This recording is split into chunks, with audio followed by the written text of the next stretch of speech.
So I got a little weepy at the end of the last video, but today I'm going to try to keep my eyes dry and my nose snot-free. First thing, I hope you set up your perpetual calendar by now. That was covered in the third video. If you set yours up, thumbs up. And if you also put all those dates into your 2016 schedule, 2 thumbs up. When 2017 rolls around, it's going to be even easier because you've already done the heavy lifting by establishing your perpetual calendar. Next year, all you need to do is put those reminders into your 2017 schedule. Piece of cake. All right, maintaining healthy habits. I hope you're still making the effort to clear and clean your kitchen sink daily. If you don't nail it every day, remember to forgive yourself and ask, what can I learn from this? You're smart. Use your smarts to figure out why you didn't manage to clear the sink. If you can figure out why, then you can brainstorm ideas to tackle that obstacle. Before I ever tried to figure out how to deal with my kitchen sink, I would see the gross sink and berate myself with negative self-talk.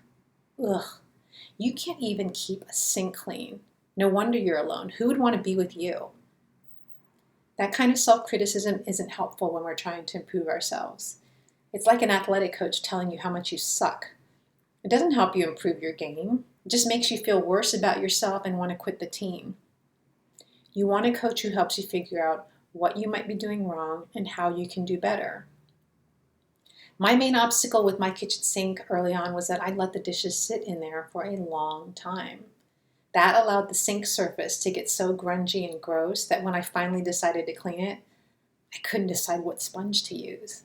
Because that sponge would inevitably end up gross with the gunk, I'd then stress about how to clean the sponge. Or the sponge would end up so yucky that I'd have to contemplate throwing out what was a perfectly good sponge, but then I'd be paralyzed with that decision. I was worried about the sponge's well-being, so I put off cleaning the sink even longer, which only allowed it to get worse. It's silly, right? But real to me nonetheless. I finally came to the realization, if you don't want the sponge to get super gunky, then don't wait so long to clean the sink. Clean it more frequently and the sink won't get that layer of gunk on it in the first place. That's how I finally reached the conclusion to try to clean out my kitchen sink daily. Now, to people who don't have hoarding disorder, I'm sure this seems like one gigantic, obvious duh, but my mind is challenged in a particular way. So be your own detective. Be your own coach. Take some time to look at your problem and analyze why you keep ending up with that problem. Everyone's different. You figure out what will work best for you. You might try a solution that doesn't end up working. That's okay. Go back and try another approach. Just over a week ago, I started using this app called Don't Break the Chain. I'll put the link below. It's really simple and straightforward. You set a daily goal for yourself. Then each day you complete that goal, tap the calendar date, and a red X appears. Over time, as you meet your daily goal, you'll start seeing a chain of X's. For me, it's now become not just a challenge, but a bit of a game. I don't want to let myself down by missing a day and breaking the chain.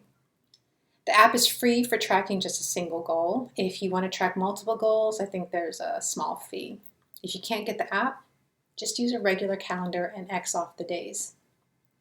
It's important in the beginning to set a small, achievable goal. If you go for something too ambitious, it's going to be harder to stick with and you're more likely to give up early. Remember, we need to see and feel achievements to build confidence and ability. I have a really hard time disposing of things for multiple reasons. I don't want to be wasteful. The item still has use in it. I spent good money on the item. I hate to contribute to landfills. Sound familiar? But I know I have to get in the habit of discarding things in order to reduce my clutter. I'm focusing on consistency rather than quantity right now. How many of you have done a blitz clean out only to then revert back to your old ways and find the clutter has returned? It's because we don't stick with the routine. We don't maintain healthy habits. We do a round of clear out, then we go for a stretch without doing anything. And when we have to clear out again, it's really hard to get back on the wagon. My goal is to maintain a habit of tossing out one item a day that I find challenging to discard. I know we all want our clutter gone yesterday, but I need to set a goal I can achieve.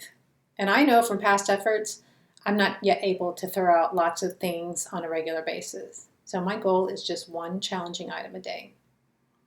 Human nature, I'm going to look for the easiest of my challenging items to toss out, right?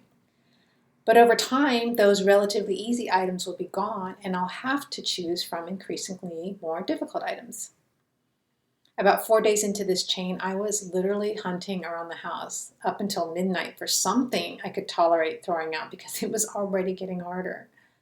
Then 2 days ago, I was putting a bucket away in the closet and I spotted an old bottle of Tums. A long time ago, when I was told to take calcium supplements, I stocked up on Tums.